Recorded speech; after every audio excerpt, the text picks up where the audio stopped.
ഞാൻ ഈ പറയാൻ പോകുന്ന കാര്യങ്ങൾ അല്പസമയമേ എടുക്കുകയുള്ളൂ, പക്ഷേ വളരെ വലിയ മാറ്റം നമ്മുടെ ജീവിതത്തിൽ നമുക്ക് കൊണ്ടുവരാൻ സാധിക്കും. ഇപ്പം ഇന്നത്തെ ടോപ്പിക് എന്ന് വെച്ചാൽ നമ്മുടെ ഓർമ്മ ശക്തി, മെമ്മറി എന്താണ്, അതിനെ എങ്ങനെ നമുക്ക് നല്ല രീതിയിൽ ഉപയോഗിക്കാമെന്ന് നമുക്ക് നോക്കാം. അപ്പോൾ ഈ ലൈഫിൻ്റെ എവല്യൂഷനിൽ പല കഴിവുകൾ നമുക്ക് ലഭിച്ചു പല സമയങ്ങളിൽ. അങ്ങനെ ഒരു സമയം നമുക്ക് മെമ്മറി ലഭിച്ചു. അപ്പോൾ ഈ മെമ്മറിയുടെ ഉപയോഗം എന്താണ്? ഒരു ഒരു ജീവിക്ക് ആവശ്യമുള്ള ഒരു പ്രധാന ഘടകം സർവൈവലാണ്, രക്ഷപ്പെടലാണ്. അപ്പോൾ രക്ഷപ്പെടാൻ നമുക്ക് ഭക്ഷണം വേണം, പല അപകടങ്ങളിൽ നിന്നും നമ്മൾ രക്ഷപ്പെടുകയും വേണം, അല്ലേ? ഞാനൊരു ചോദ്യം ചോദിക്കാം. മനോഹരമായ ഒരു പൂന്തോട്ടം, അതിലൂടെ നമ്മൾ നടക്കുന്നു. പക്ഷെ ഒരു സ്ഥലത്ത് ഒരു ചെടിയിൽ നിന്നും ഒരു മുള്ള് നമ്മൾ ചെറുതായിട്ട് ഒരു പോറലേൽപ്പിച്ചു. നമ്മളൊന്ന് വേദന എടുത്ത് ഞെട്ടി. വളരെ നാൾ കഴിഞ്ഞ് നിങ്ങൾ അതേ പൂന്തോട്ടത്തിലൂടെ നടക്കാൻ ഇടയായാൽ ആ നല്ല അനുഭവങ്ങളായിരിക്കുമോ നിങ്ങളുടെ ഓർമ്മയിൽ വരിക, അതോ ആ മുള്ള് നിങ്ങൾ ഏൽപ്പിച്ച പോറിലായിരിക്കുമോ നിങ്ങളുടെ ഓർമ്മയിൽ വരിക? ഒന്ന് ആലോചിച്ച് നോക്കൂ. ഇതെന്തുകൊണ്ട്? ആ നല്ല അനുഭവങ്ങൾ ഓർത്തിരുന്നത് കൊണ്ട് ശരിക്കും നമ്മുടെ സർവൈവലിന് ഒരു പ്രയോജനവുമില്ല. കൂടുതൽ നമുക്ക് ഓർക്കേണ്ട കാര്യങ്ങൾ അപകടങ്ങളാണ്. ശരിയാണോ? അപ്പം നമ്മുടെ ഓർമ്മ കൂടുതൽ നമ്മളെ ഓർമ്മപ്പെടുത്തിക്കൊണ്ടിരിക്കുന്ന കാര്യങ്ങൾ എങ്ങനത്തെ ആയിരിക്കും? നമ്മളെ ഉപദ്രവിച്ച കാര്യങ്ങളായിരിക്കും. അപ്പം നല്ല അനുഭവങ്ങളൊക്കെ എവിടെ പോയി?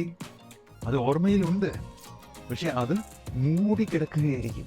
അപ്പം ഇതിനൊരു മാറ്റം വരുത്താൻ വളരെ പ്രാക്ടിക്കലായിട്ടുള്ള ഒരു കാര്യം ഞാനെന്ന് പറയാം. ഇതിന് ഗ്രാറ്റിറ്റ്യൂഡ് ഡയറി എന്ന് പറയും. നമ്മൾ ഒരു നോട്ട്ബുക്ക് വാങ്ങിക്കണം. ഇതെല്ലാവരും ചെയ്യണം. നമ്മൾ ഇതിനായിട്ടൊരു നോട്ട്ബുക്കും ഒരു പേനയും വാങ്ങിക്കുക, ഇന്ന് തന്നെ വാങ്ങിക്കുക. ഇത് നമ്മൾ കിടക്കുന്ന കട്ടിലിനടിയിൽ അല്ലെങ്കിൽ നെറ്റയുടെ അടിയിൽ തന്നെ വെക്കുക. എന്നും രാത്രി നമ്മൾ ഉറങ്ങുന്നതിന് മുമ്പ് ഈ പുസ്തകം എടുത്തിട്ട് പുസ്തകത്തിന്റെ ആദ്യത്തെ കുറച്ച് പേജുകളിൽ ജീവിതത്തിലെ നല്ല അനുഭവങ്ങൾ എഴുതുക, നമ്മുടെ ഭാഗ്യങ്ങൾ എഴുതുക, നമുക്ക് കൃതജ്ഞത തോന്നിയ അവസരങ്ങൾ എഴുതുക. ആദ്യത്തെ കുറച്ച് പേജുകളിൽ ഇപ്പോഴും നമുക്കുള്ള നല്ല അവസ്ഥകൾ എഴുതുക. നിങ്ങൾ എഴുതി തുടങ്ങിയാൽ ഒരുപാട് കാര്യങ്ങൾ കാണും.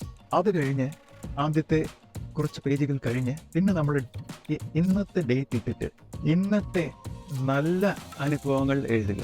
ഒരുപാട് സമയം നമ്മൾ ഇതിനായിട്ട് ചെലവിടണമെന്നില്ല. നടന്ന കുറച്ച് കാര്യങ്ങൾ, 1, 2, 3 കാര്യങ്ങൾ മതി. ഇന്നത്തെ ദിവസം ഡേറ്റ് ഇട്ട് അത് എഴുതുക, അടച്ചു വയ്ക്കുക. അടുത്ത ദിവസവും ഇതുപോലെ. ഇതിന് ശരിക്കും 2 മിനിറ്റ് എടുക്കുകയുള്ളൂ. എല്ലാ ദിവസവും ഇത് തുടരുക. എല്ലാ ദിവസവും നമ്മൾ ആദ്യം എഴുതിയ ജീവിതത്തിലെ നല്ല കാര്യങ്ങൾ, നല്ല അവസ്ഥകൾ ഒന്ന് ഓട്ടിച്ച് വായിക്കുക.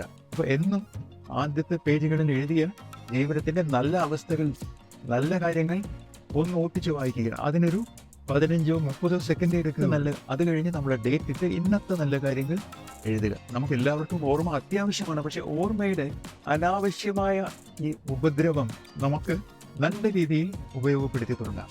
ഇതല്ലാതെ മോർണിംഗ് വാക്ക്, ജോഗിങ്, റണ്ണിങ്, ഇതെല്ലാം വ്യായാമം വളരെ നല്ലൊരു കാര്യമാണ്. അതിനോടൊപ്പം പ്രാണായാമം, ആർട്ട് ഓഫ് ലിവിങ്ങിൽ പഠിപ്പിക്കുന്ന സുദർശന ക്രിയ, ഇതെല്ലാം അതിമനോഹരമായി നമ്മുടെ ഓർമ്മയെ നല്ല രീതിയിലേക്ക് നമുക്ക് തിരിക്കാൻ സാധിക്കും. ഇത് നമ്മുടെ പ്രാണയെ വർദ്ധിപ്പിച്ച് എപ്പോഴും നമുക്കൊരു ഉന്മേഷവും ഉത്സാഹവും നിലനിർത്താനും സഹായിക്കും. എല്ലാവരും ഇന്നു മുതൽ ഗ്രാറ്റിറ്റ്യൂഡ് ഡയറി എഴുതി തുടങ്ങണം.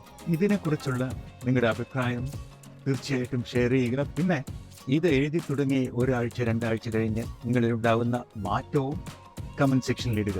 നമുക്ക് എല്ലാവർക്കും ജീവിക്കണം, നമുക്ക് എല്ലാവർക്കും സന്തോഷത്തോടു കൂടി ജീവിക്കണം. ശരിയാണോ? അപ്പം നാളെ ഒരു പുതിയ വീഡിയോയുമായി നമുക്ക് വീണ്ടും കണ്ടുമുട്ടാം. എല്ലാവരും സബ്സ്ക്രൈബ് ചെയ്യാൻ മറക്കരുത്. വീഡിയോ ലൈക്ക് ചെയ്ത് ഷെയറും ചെയ്യുക. Bye bye.